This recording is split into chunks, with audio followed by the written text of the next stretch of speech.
شاہ است حسین بادشاہ است حسین، دین است حسین دی پناہ است حسین، سرداد نداد دست در دست یزید، حقا کی بنا لا الہ است حسین۔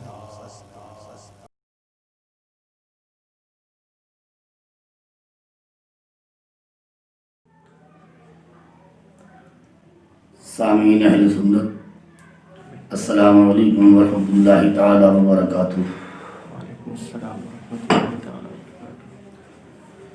نحمدہ ونصلی ونسلم علی حبیبہ الکریم، اما بعد، اعوذ باللہ من الشیطان الرجیم، بسم اللہ الرحمن الرحیم۔ ان الصفا والمروۃ من شعائر اللہ، وقال النبی صلی اللہ علیہ وآلہ وسلم حسین منی وانا من الحسین، او کما قال۔ صدق اللہ مولانا العظیم وصدق رسولہ النبی الامین الکریم، ونحن علی ذلک لمن الشاہدین والشاکرین، والحمد للہ رب العالمین۔ محترم حضرات، محرم الحرام کا نہایت عظمتوں والا مہینہ ہے۔ پروردگار عالم نے اس ماہ مقدس کو بڑی عظمتوں اور شرافت و کرامت سے بہرامند فرمایا ہے۔ واقعہ کربلا رونما ہونے سے پہلے بھی یہ مہینہ بڑا محترم رہا ہے۔ یہ مہینہ اشہر حرم میں شمار کیا جاتا ہے، اور اس کی ایک اہمیت یہ بھی ہے کہ پروردگار عالم نے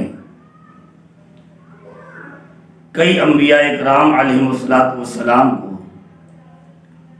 اسی مہینے کی 10 تاریخ کو اپنے خصوصی انعامات اور اکرامات سے سرفراز فرمایا،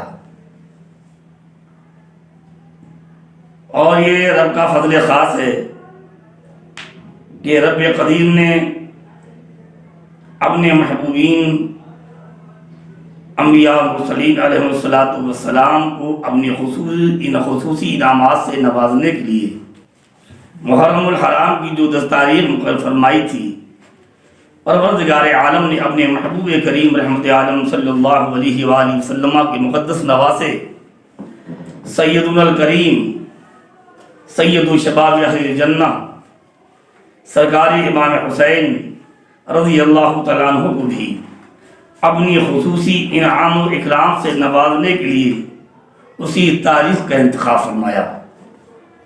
الحمدللہ یہ شہدائے کربلا کانفرنس ہے جو صفی پور میں اپنی عظیم شان و شوکت کے ساتھ منعقد ہے، اور اس بارگاہ صفوی کے نور نظر چشم و چراغ محترم المقام حضرت افضال میاں صاحب قبلہ دامت ظلہ العالی حضرت نے اس خادم کو یاد فرمایا، اور اب خادم کچھ دیر شہدائے کربلا کی بارگاہ میں اپنا نذرانہ عقیدت پیش کر کے اپنی آخرت کا کچھ سامان مہیا کرنے کے لیے حاضر ہے۔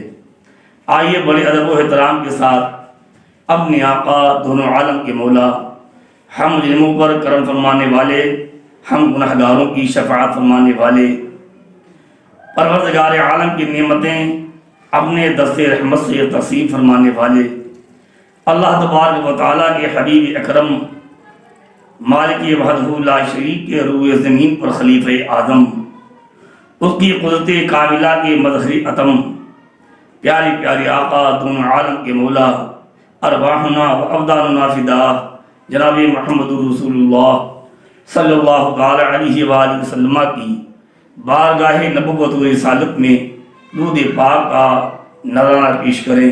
اللہم صلی علی نبیک المصطفیٰ ورسولک المرتضیٰ وولیک المجتبیٰ وامینک علی وحی السماء۔ محترم حضرات، میں نے قرآن کریم کی ایک آیت کریمہ اور اللہ کے نبی صلی اللہ علیہ وسلم کی زبان پرانوار سے نکلا ہوا سرکار امام حسین کی عظمت کو ظاہر کرنے والا شاندار جملہ تلاوت کیا ہے۔ میں کچھ دیر انشاءاللہ آپ کی خدمت کرتا ہوں۔ ایک بار درود پاک سنا دیجیے۔ صلی اللہ علی النبی الامی وآلہ صلی اللہ علیہ وآلہ وسلم، صلاۃ و سلام علیکہ یا سیدی یا شفیعی یا حبیبی یا طبیبی یا رسول اللہ صلی اللہ علیہ وسلم۔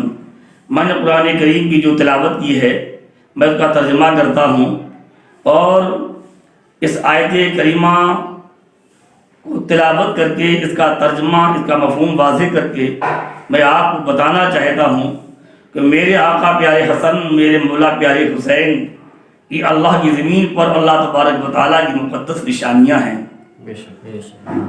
ان کی عظمتیں، ان کی رفعتیں سمجھنا ہمارے اور آپ کے بس کی بات نہیں ہے۔ پروردگار عالم قرآن کریم میں جن کی طہارت کو بیان کرے، جو اللہ کے نبی کے اہل بیت ہوں، رسول اللہ جن کو کاندھی پر بٹھائیں، پیغمبر جن کے لیے سجدہ دراز کریں، رسول اللہ جن کے ہاتھ پکڑ کر چلیں، پیغمبر جن کے منہ میں اپنی مقدس زبان ڈال کر اپنا لعاب دہن کو چسائیں، سبحان اللہ، اللہ کے نبی جن کے بارے میں اپنی زبانی نبوت سے فرمائیں کہ میرے حسن حسین جنتی جوانوں کے سردار ہیں، ان کی عظمتوں کا کیا کہنا، ان کی محفل منانا، ان کے نام پر کانفرنس کرنا، ان سے محبت کرنا، ان کی محفلیں سجانا، ان کے نام پر لوگوں کو کھلانا، ان کے نام پر لنگر کرنا، یہ بڑی بابرکت چیزیں ہیں جو انشاءاللہ ہماری دنیا میں بھی کام آئیں گی، انشاءاللہ قبر میں کام آئیں گی اور آخرت میں بھی کام آئیں گی۔ قرآن کریم نے فرمایا ان الصفا والمروہ من شعائر اللہ، صفا اور مروہ یہ دونوں اللہ کی نشانیاں ہیں۔ اے میرے پیارے عزیز، صفا اور مروہ یہ مکہ مکرمہ کی دو پہاڑیوں کے نام ہیں، ایک کو صفا کہا جاتا ہے، ایک کو مروہ کہا جاتا ہے۔ یہ پتھر کی پہاڑیاں ہیں، یہ ولی نہیں ہیں، یہ نبی نہیں ہیں، یہ رسول نہیں ہیں، وہاں کسی ولی کا مزار بھی نہیں ہے، کسی نبی کی بابرکت قبر پاک بھی نہیں ہے، خالص پہاڑیاں ہیں۔ اور قرآن کریم اعلان فرما رہا ہے یہ دونوں پہاڑیاں اللہ کی نشانیاں ہیں۔ تو میں آپ کی توجہ چاہتا ہوں، یہ پروردگار عالم نے اپنے مقدس کلام میں ان دونوں پہاڑیوں کو اپنی نشانی کیوں فرمایا ہے؟ اے میرے پیارے عزیز، وقت تھوڑا سا ہے، میں اسی تھوڑے سے وقت میں اپنی بات آگے بڑھا کر آپ تک پہنچانا چاہتا ہوں۔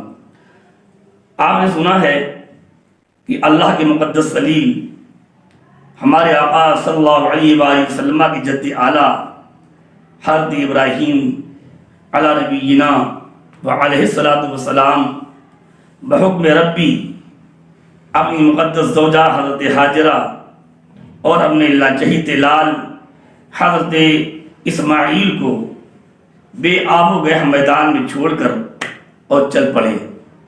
حضرت حاجرہ نے آگے بڑھ کر کہا آپ کہاں جا رہے ہیں ہم کو یہاں چھوڑ کر؟ جب آگے بڑھی بار بار سوال کیا تو آپ نے فرمایا خدا کا یہی حکم ہے۔ تو حضرت حاجرہ نے فرمایا اگر اللہ کا ہی حکم ہے تو اللہ ہمیں ضائع نہیں فرمائے گا۔ بہرحال بے آب و گیا میدان تھا، ابھی مکہ آباد بھی نہیں تھا، ابھی وہاں چاہے زمزم بھی نہیں تھا۔ حضرت اسماعیل پیار کی شدت سے پریشان تھے، حضرت حاجرہ اپنے بیٹے کے لیے پانی تلاش نہیں تھی۔ اسی پانی کی تلاش میں آپ سبھا پر چڑھیں کہ شاید کوئی قافلہ نظر آئے، آواز دے کر پانی لے لیں، بچے کی پیاس بجھائے۔ پھر وہاں سے اپنی مروہ پر چڑھیں، آپ نے اسی پانی کی تلاش میں 7 چکر لگائے۔ پروردگار عالم کی ارشاد کو سنیں اور غور کریں۔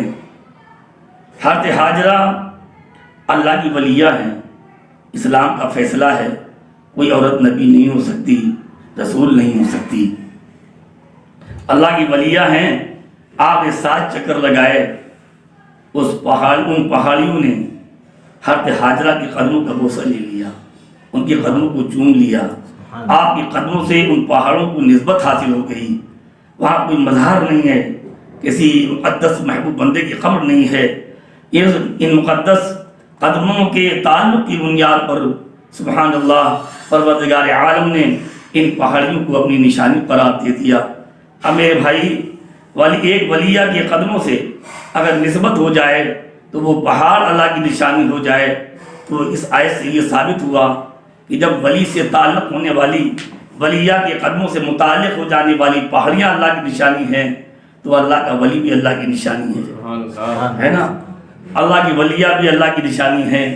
اور اے میرے پیارے عزیز، یہ بات بھی آپ سنتے چلیں کہ ہمارے نبی تمام انبیاء مرسلین سے افضل اعلیٰ ہیں، میرے نبی کے صحابہ تمام انبیاء اکرام کے صحابہ سے افضل ہیں، میرے نبی کی امت تمام انبیاء کی امتوں سے افضل ہے، اور میرے نبی کی امت کے اولیاء تمام انبیاء کی امت کے اولیاء سے افضل ہیں۔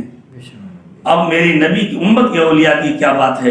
اے میرے پیارے بھائی، اب آئیے میں سرکار میں حسین کے دربار شریف میں آپ کو لے کر چلوں کہ امام حسین صرف ولی ہی نہیں ہیں، بلکہ کسی نے کہا ہے اے دل بگیر دامن سلطان اولیاء، اے دل بگیر دامن سلطان اولیاء، یعنی حسین ابن علی جان اولیاء، ان کے بابا جان قیامت تک آنے والے اولیاء اکرام کے سردار ہیں، چاہے قادری سلسلہ ہو، چاہے چشتی سلسلہ ہو، ہر سلسلے میں علی ہی کا فیضان نظر آتا ہے۔ تو حضرت علی کی بارگاہ سبحان اللہ قیامت تک آنے والے تمام اولیاء انہی کی بارگاہ فیضان، ان کی بارگاہ کا فیضان حاصل کر رہے ہیں، ان کے ڈاٹلے، ان کے چہیتے، ان کے سبحان اللہ ان کی دل کی راحت، ان کی نظروں کا چین اور سکون حضرت امام حسین ہیں، حضرت امام حسن ہیں۔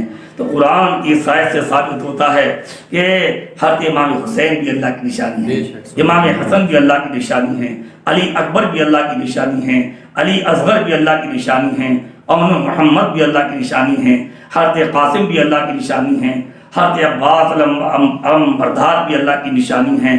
سبحان اللہ سبحان اللہ۔ اور ایک مقام پر قرآن نے یوں بیان کیا وَمَن يُعَظِّمْ شَعَائِرَ اللَّهِ فَإِنَّهَا مِن تَقْوَى الْقُلُوبِ، جو اللہ کی نشانیوں کی تعظیم کرتا ہے یہ اس کے دل کا تقویٰ ہے۔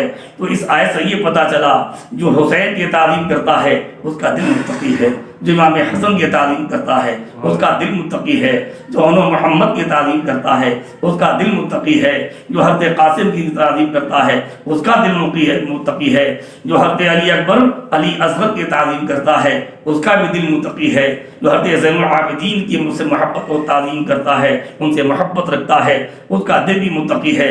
جو اور یہ بھی چلا آگے پڑھیے، یہ بھی پتہ چلتا چلا جائے گا آپ کو کہ میرے حسن حسین اللہ کی نشانی اور قیامت تک آنے والے تمام اولیاء اللہ کی نشانی، میرے غوث اعظم اللہ کی نشانی، میرے غریب نواز اللہ کی نشانی، حضرت شہاب الدین سہروردی اللہ کی نشانی، سرکار بہاؤ الدین نقشبندی اللہ کی نشانی، سرکار قطب الدین بختیار کاکی اللہ کی نشانی، سرکار بابا فرید گنجی شکر اللہ کی نشانی، سرکار نظام الدین سلطان المشائخ اللہ کی نشانی، سرکار چراغ دہلوی یہ اللہ کی نشانی۔ چلتے چلے آئیے چلتے چلے آئیے، جس بارگاہ جس آستان شریف پر یہ آن لائن 10 روزہ شہداء کربلا کانفرنس منعقد ہو رہی ہے، سرکار مخدوم صفی یہ بھی اللہ کی نشانی۔ سرکار سبحان اللہ سرکاروں کی کیا بات ہے۔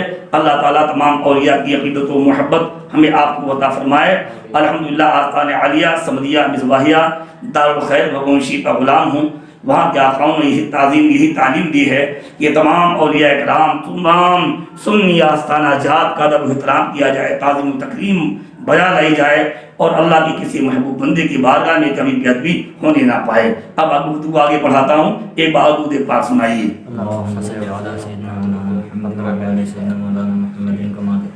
صلاۃ و سلام علیکہ یا سیدی یا شفیعی یا حبیبی یا طبیبی یا رسول اللہ۔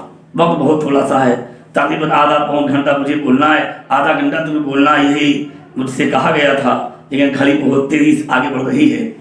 بس آگے چلیے، میں سرکار امام حسین کی عظمت کی طرف تھوڑا سا اشارہ کرتا ہوں، اور باتیں تو ذہن میں آنے لگتی ہیں تو آتی ہی چلی جاتی ہیں، لیکن وقت اجازت نہیں دے رہا ہے۔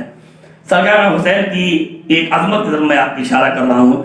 اس جو روایت عرض کر رہا ہوں، اس کو حضرت علامہ جامی نے اپنی معتبر کتاب شواہد النبوہ میں نقل فرمایا ہے کہ فتح مکہ کا دن تھا اور بتوں کی نجاست سے کعبہ معظمہ کو پاک کیا جا رہا تھا۔ اللہ کے نبی جلوہ بار ہوئے، کچھ بت اوپر کے حصے میں رکھے تھے۔ حضرت علی نے عرض کیا، یا رسول اللہ، آپ میرے کاندھے پہ کھڑے ہو کے ان بتوں کو گرا دیجیے۔ میرے آقا نے ارشاد فرمایا، اے علی، تم ہماری نبوت کا بار برداشت نہیں کر سکتے، ہم تمہارے کاندھے پر نہیں بلکہ تم ہمارے کاندھے پہ کھڑے ہو کر ان کو گرا دو۔ اللہ کے نبی نے اپنے مقدس کاندھے پر حضرت علی کو کھڑا کیا۔ حضرت علی کاندھے پر کھڑے ہوئے اور میرے آقا نے ارشاد فرمایا، اے علی ذرا یہ بتاؤ کیسا محسوس کر رہے ہو؟ اے میرے پیارے عزیز، الفاظ نہیں بتانے پائے گا، حضرت ہزار میاں صاحب نہیں بتانے پائیں گے، دانش میاں صاحب نہیں بتانے پائیں گے، کوئی عالم مفتی اور فقیہ نہیں بتانے پائے گا، صحیح طور پر علی ہی بتائیں گے کہ کیسا محسوس ہو رہا ہوگا۔ کہا، علی کیسا محسوس کر رہے ہو؟ حضرت علی نے عرض کیا، یا رسول اللہ، کھڑا ہوں مکے میں، عرش اعظم نظر آ رہا ہے۔ سبحان اللہ، سبحان اللہ۔ میں توجہ چاہتا ہوں، آج نبی نے علی کو اپنے کاندھے پر چند لمحوں کے لیے کھڑا کر لیا ہے۔ اب علی کی نگاہ کا عالم یہ ہے کہ یہاں کھڑے ہو کر عرش اعظم ملاحظہ کر رہے ہیں۔ میں اشارہ کرتا چلوں، جو جس پیغمبر کے تعلق کی بنیاد پر علی کو یہ نظر مل رہی ہے، جب علی کی نظر کا یہ عالم ہے تو رسول اللہ کی نظر کا کیا عالم ہے؟ آگے بڑھیے، میں اپنے علم کی بات کر رہا ہوں۔ یہ جو میرا علم ہے، علم بہت وسیع ہے، اور بڑے بڑے علماء کرام روز زمین پر تشریف فرما ہے، اور کوئی یہ نہیں کہہ سکتا کہ میں سب سے بڑا عالم ہوں۔ فوق کل ذی علم علیم، اور میں تو ایک بہت معمولی سا طالب علم ہوں۔ میں اپنی علم کی بات کر رہا ہوں کہ میری نظر سے کوئی دوسری روایت نہیں گزری کہ اللہ کے نبی نے حضرت علی کو اس موقع کے سوا اور بھی کبھی اپنے کاندھے پر کھڑا کیا۔ یہی ایک موقع میرے علم میں ہے کہ اللہ کے نبی نے اپنے کاندھے پر کھڑا کیا۔ تو علی ایک جزوی فضیلت کی طرف اشارہ کر رہا ہوں، مرمنا یا آپ کسی غلط فہمی کی شکار نہ ہوں۔ جو خلافت کی ترتیب ہے وہی فضیلت کی ترتیب ہے۔ تمام صحابہ میں سب سے افضل سرکار صدیق اکبر، ان کے بعد سرکار عمر فاروق اعظم، ان کے بعد سرکار عثمان غنی، ان کے بعد سرکار مولائے کائنات رضی اللہ تعالی عنہم۔ جو فضیلت کی ترتیب ہے یہی، جو خلافت کی ترتیب ہے وہی فضیلت کی ترتیب ہے۔ یہ چار حضرات جو خلفائے اربعہ، تمام دیگر صحابہ سب پر فضیلت اور فوقیت کے حامل ہیں۔ تو میں ایک جزوی عظمت اور فضیلت سرکار امام حسین کی بیان کر رہا ہوں۔ حضرت علی کی عظمت اپنی جگہ ہے، کوئی دو رائے نہیں ہے۔ امام حسین بیٹے ہیں، وہ والد ہیں، یہی بہت بڑی عظمت ہے۔ اور میرے آقا نے فرمایا کہ میرا من کنتو مولا فعلی مولا، جس کا میں مولا ہوں علی اس کے مولا ہے۔ یہ تو حضرت مولائے کائنات کی عظمت پر بہت بڑی نص ہے، لیکن حضرت امام حسین کی ایک جزوی فضیلت میں عرض کر رہا ہوں کہ میرے علم میں یہی ہے کہ رسول اللہ نے علی کو صرف ایک بار کاندھے پر کھڑا کیا، تب ان کی نظر کا یہ عالم ہے۔ لیکن آپ روایات کو کھنگالیں گے تو آپ کو ملے گا کہ امام حسین کو رسول اللہ نے کاندھے پر بار بار بٹھایا ہے، بار بار بٹھایا ہے۔ اب ان کی عظمتوں کا اور ان کی رفعتوں کا عالم کیا ہوگا، یہاں تک کہ جب امام حسن حسین کو بٹھایا ہے تو صحابہ رش کرنے لگے۔ ایک بار امام حسین کو بٹھائے رسول اللہ چلے جا رہے تھے، حضرت عمر کی نظر پڑ گئی۔ حضرت عمر نے دیکھ کر رشک بھرے انداز میں اپنی زبان سے عرض کیا، نعم البرکب، یہ سواری کتنی اچھی ہے۔ سبحان اللہ، ہے کہ آج رسول اللہ پر حسین سوار، نعم البرکب، سواری کتنی اچھی ہے۔ تو میرے آقا نے اپنی زبانیں رحمت سے ارشاد فرمایا، وَنِعْمَ الرَّاكِبُ، اے عمر یہ دیکھ رہے ہو کہ سواری کتنی اچھی ہے، یہ بھی تو دیکھو کہ سوار کتنا اچھا ہے۔ سبحان اللہ، سبحان اللہ۔ جن کو رسول اللہ فرمائیں کہ کتنا اچھا ہے تو اس سے اچھا اور کون ہو سکتا ہے نا؟ تو یہ امام حسین کی عظمت ہے۔ امام حسن کی فضیلت ہے۔ اب آگے بڑھیے، ٹائم بہت تھوڑا سا ہے۔ ایک بار میرے آقا نے اپنی زبان سے یہ بھی فرمایا جو میں نے ابھی پڑھا، حسین منی و انا من حسین، میرا حسین، میں حسین سے ہوں اور حسین مجھ سے ہے۔ امام حسین کی عظمت، امام حسن کی فضیلت، سبحان اللہ کیا کہنا۔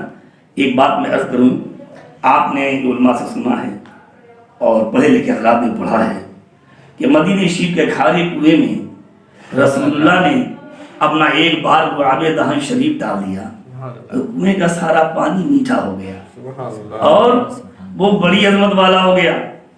اب یہ کوئی پوچھے علماء سے کہ سرکار کا لعاب دہن افضل ہے یا آب زمزم افضل ہے، تو علماء کہیں گے سرکار لعاب دہن شریف یا آب زمزم سے افضل ہے۔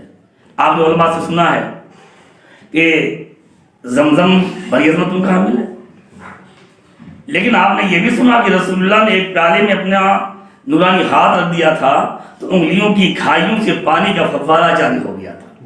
آپ ذرا کسی عالم سے پوچھیے کہ آب زمزم افضل ہے یا رسول اللہ کی کھائیوں سے ابلنے والا پانی افضل ہے، تو فقہاء کرام فیصلہ کرتے ہیں کہ دنیا کے تارے پانیوں میں سب سے افضل پانی وہ جو ہے جو رسول اللہ کی کھائیوں سے نکلا تھا، ہے نا۔ تو رسول اللہ کے لعاب دہن شریف ایک بار کنویں پڑ گیا، سارا پانی میٹھا ہو گیا۔ اور اب آئیے حسین کی عظمت کو سمجھیے کہ رسول اللہ نے اپنی نورانی زبان حسین کے منہ میں رکھ کر بار بار چسائی ہے نا۔ اب امام حسین کی عظمت کا کیا ہو جب نبی کا لعاب دہن شریف، نبی کا دیکھیے، نبی کا خون تو حسین میں پہلے ہی سے موجود تھا۔ آپ ذرا غور کیجیے، اگر لعاب پہنچ جائے تو سارا کنواں میٹھا ہو جائے، اور نبی کے رگوں میں نبی کا خون تو پہلے ہی سے تھا، تو بڑی عظمت ان کہاں ملتے۔ اب لعاب دہن شریف اور پہنچ گیا، اب حسین کی عظمت اور کہاں پہنچی ہوگی، ان کا بعد میں کتنا چمکا ہوگا، کتنا دمکا ہوگا، کتنا نورانی ہو گیا ہوگا۔ اور دیکھیے کچھ لوگ بدبخت ہیں، محروم القسمت ہیں، حرما نصیبی کا شکار ہیں، جو یزید کو برحق بتاتے ہیں، استغفر اللہ، سب بار معاذ اللہ۔ دیکھو میرے بھائی، ہمارے گھروں میں بچے پیدا ہوتے ہیں نا، لوگ انگلی پکڑ کے چلنا سکھاتے ہیں، انگلی پکڑ لی ابا نے، چچا نے، بھائی نے، بھانجے نے، چلو اور بیٹا چلو، بیٹا چلو، دادا نے، نانا نے، نانی نے، پھوپھی نے، خالہ نے انگلی پکڑ لی اور چلنا سکھا رہے ہیں۔ اے میرے بھائی، ہمارے بچوں کو ہمارے خاندان والے چلنا سکھاتے ہیں، لیکن حسین وہ ہیں جن کے قدموں کو چلنا انگلی پکڑ کے رسول اللہ نے سکھایا۔ اور میرا یہ ایمان ہے کہ جن قدموں کو چلنا رسول اللہ نے سکھایا ہو وہ قدم بہک نہیں سکتے، وہ قدم کبھی بہک نہیں سکتے۔ یہ ہمارا ایمان ہے، یہ ہمارا اسلام ہے، یہ ہمارا یقین کہتا ہے۔ تو امام سرکار حسین مصطفیٰ، حسین ابن علی، حضرت امام حسین ابن علی، لقد جگر فاطمہ، شہزادے گلگون قبا، سرکار امام حسین کے قدم کبھی بہک نہیں سکتے، یہ ہمارا ایمان ہے۔ بہرحال اب آگے بڑھیے، وقت میں گنجائش نہیں ہے۔ 10 محرم الحرام شریف کا مہینہ ہے، اور کچھ دیر میں کربلا کی باتیں بھی عرض کر دوں۔ سرکار مولا کائنات کی شہادت کے بعد سرکار امام حسن مجتبیٰ تخت خلافت پر جلوہ افروز ہوئے۔ 6 مہینے آپ نے خلافت کے امور کو علی منہج سنہ انجام دیا۔ پھر اس کے بعد آپ نے سخاوت میں تخت خلافت حضرت امیر معاویہ کو تفویض کر دیا، سخاوت میں یوں ہی عطا فرما دیا۔ آج لوگ ممبری کے چناؤ کے لیے جھگڑا کرتے ہیں، لیکن امام حسن کا یہ سخاوت دیکھی، آپ نے تخت خلافت حضرت امیر معاویہ کو دے دیا۔ لیکن یہ بات بھی آپ سنتے چلیں کہ اللہ تبارک و تعالیٰ کی زمین پر میرے آقا حسین، میرے دادا امام حسن، اللہ کی زمین پر ان سے زیادہ اس تخت خلافت کا کوئی مستحق نہیں تھا، اس لیے کہ وہ تخت خلافت کسی دوسرے کا نہیں تھا، حضرت امیر معاویہ کا نہیں تھا، ان کے والد گرامی حضرت ابو سفیان کا نہیں تھا، وہ وقت خلافت امام حسن و حسین کے والد گرامی حضرت علی کا تھا، ان کے نانا جان رسول کائنات کا تھا، ان سے زیادہ اس وقت خلافت کا کوئی مستحق نہیں تھا۔ بہرحال آپ نے تحفظ کر دیا، دے دیا۔ میں ایک حدیث آپ کو اور سنا دوں یہاں پر امام حسن حسین کی عظمت میں۔ اللہ کے نبی تشریف فرما تھے سرکار فاطمہ عظیم حضرت امام حسن حسین کو لے کر، اور عرض کیا کہ نحل ہما یا رسول اللہ، اے میرے آقا اپنے دربار کرم سے ان دونوں شہزادوں کو عطا فرما دیجیے۔ آپ نے فرمایا نام دیتا ہوں۔ اس کے بعد فرمایا اما الحسن فقد نحلتہ حلمی و ہیبتی، لیکن میرا حسن تو میں نے اپنے حسن اپنا حلم، اپنی قوت برداشت اور اپنی ہیبت عطا کر دی۔ یہ رسول اللہ فرما رہے ہیں۔ اے میری بھائی، حلم اور ہیبت یہ کوئی ظاہری محسوس چیزوں میں سے نہیں ہے کہ آپ اٹھا کر دے دیجیے، یہ از قبیل کیفیات ہیں، لیکن رسول اللہ نے بتایا کہ جو چیزیں تم مثلا یہ کرسی ہے، سامان ہے، معلومات ہے، ہمارا امامہ ہے، ہماری گھڑی ہے، ہمارا موبائل ہے، آپ مانگی میں جیسے چاہوں دے دوں، لیکن اللہ تبارک و تعالیٰ نے اپنے فضل و کرم سے علم کی جو بھی برکت ہمارے ظرف کے مطابق دی ہے، اگر آپ کہیں وہ آپ سینے سے نکال کر مجھے آپ دے دیجئے تو میں نہیں دے پاؤں گا، لیکن رسول اللہ نے فرمایا میں نے اپنا علم اور اپنی ہیبت دے دی۔ رسول اللہ نے بتا دیا جو چیزیں تم دے سکتے ہو میں وہ بھی دے سکتا ہوں، جو تم نہیں دے سکتے ہو اللہ کی عطیہ سے میں وہ بھی دے سکتا ہوں۔ دے دی۔ اس علم کا آپ اثر دیکھیے، سرکار میں ہمیں حسن کو تقریباً 5 بار زہر دیا گیا، 4 بار دیا گیا، سرکار کے روضہ پاک پر حاضر ہوئے اور شفا ہو گئی۔ 5ویں بار کے ذہن میں یہ اس حال کمیدی ہوا کہ خون کی قید جاری ہو گئی، خون کے دست جاری ہو گئے، اس میں آپ کا وصال ہوا۔ امام حسین بار بار پوچھتے رہے اے میرے برادر محترم ذرا بتا دیجیے یہ کس نے آپ کو زہر دیا؟ فرمایا اگر میں بتا دوں تو تم اسے قتل کرو گے؟ کہا ہاں میں قتل کروں گا۔ آپ نے فرمایا اے میرے پیارے بھائی سنو، میرا جس کے بارے میں گمان ہے اگر وہ صحیح ہے جتنا سن لو، سب سے بہتر انتقام اور بدلہ لینے والا اللہ تعالیٰ ہے، اس سے بہتر بدلہ لینے والا کوئی نہیں ہے، اور اگر وہ گمان صحیح نہیں ہے تو میں کسی کا قتل ناحق نہیں چاہتا۔ کسی حال میں آپ نے نام نہیں ظاہر کیا اور آپ کا وصال ہو گیا۔ یہ رسول اللہ نے جو علم دیا تھا اسی اس علم کا اثر تھا۔ اس کے بعد آپ نے فرمایا محمد حسین فقد نحلتہ نجدتی وجودی، رہ گیا میرا حسین تو میں نے اپنے حسین کو اپنی سخاوت اور اپنی بزرگی دی۔ سبحان اللہ سبحان اللہ۔ رسول اللہ فرما رہے ہیں میں نے حسین کو اپنی بزرگی اور اپنی سخاوت دے دی۔ اپنی بزرگی یہ نہیں فرمایا میں نے حسین کو بزرگی دے دی، اپنی طرف منسوب کر کے فرمایا اپنی بزرگی دے دی۔ اور رسول اللہ کی رفت ان کی عظمت کو قرآن یوں بیان کرتا ہے وَرَفَعْنَا لَكَ ذِكْرَكَ، اے محبوب تمہارے ذکر کو ہم نے بلند کیا ہے، وَرَفَعْنَا لَكَ ذِكْرَكَ، تمہارے ذکر کو ہم نے بلند کیا ہے۔ اور رسول اللہ کہتے ہیں اپنی رفت اپنی بزرگی میں نے اپنے حسین کو دے دی۔ اور نبی کے سخاوت اعلیٰ حضرت امام احمد رضا علیہ رحمۃ الرضوان سرکار کی نعت کو ہی فرماتے ہوئے یوں لب کشا ہوتے ہیں آسما خان سمی خان زمانہ مہماں صاحب خانہ لقب کس کا ہے تیرا تیرا، سارا عالم تمام دنیا ساری مخلوق رسول اللہ کی بھیک پر ٹکڑوں پر پڑ رہی ہے، یہ انہی کی سخاوت کھا رہی ہے۔ اور میرے نبی فرماتے ہیں میں نے اپنی سخاوت اپنے حسین کو دے دی۔ اور میاں میں تو یہ کہتا ہوں رسول اللہ نے جو سخاوت حسین کو دی تھی میرے حسین نے کربلا میں اس سخاوت کا جلوہ دکھا دیا کہ آج تک آسمان اور زمین نے ایسا سخی نہیں دیکھا ہوگا جس سخاوت کا جلوہ میرے حسین نے کربلا کے میدان میں دکھایا ہے۔ بہرحال وقت کی قلت تمنگیر ہے، تھوڑا سا میں اور آگے بڑھتا ہوں۔ بہرحال حضرت امیر معاویہ کے وصال ہوا۔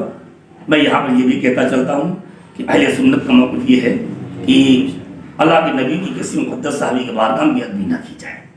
حق یہی ہے کہ علی حق پر تھے، حق یہی ہے کہ علی حق پر تھے، لیکن کسی بھی صحابی کی بارگاہ میں ہم کو بے ادبی کرنے کی اجازت نہیں ہے۔ یہ تمام اہل سنت کا موقف ہے۔ تمام اولیاء اکابر ائمہ